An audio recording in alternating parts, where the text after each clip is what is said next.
Kita beralih menuju kabar berikutnya.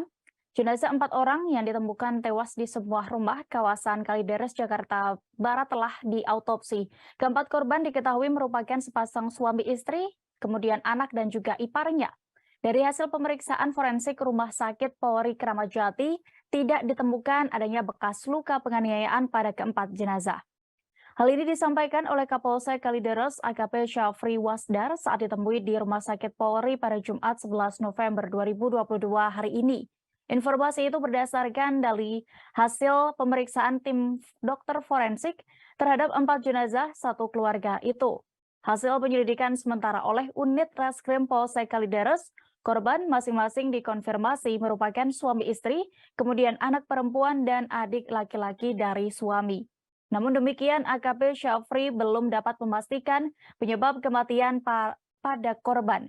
Pihaknya mengaku masih menunggu hasil pemeriksaan lebih lanjut yang dilakukan oleh tim dokter forensik Rumah Sakit Polri Kramat Jati.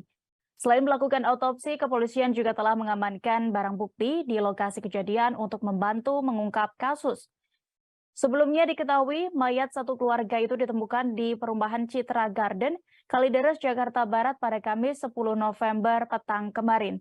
Kasat Reskrim Polres Jakarta Barat Kompol Haris Kurniawan mengatakan saat 4 jenazah ditemukan, kondisi di dalam rumah rapi dan tidak acak-acakan. Saat ditemukan, keempat mayat sudah dalam kondisi membusuk mengering.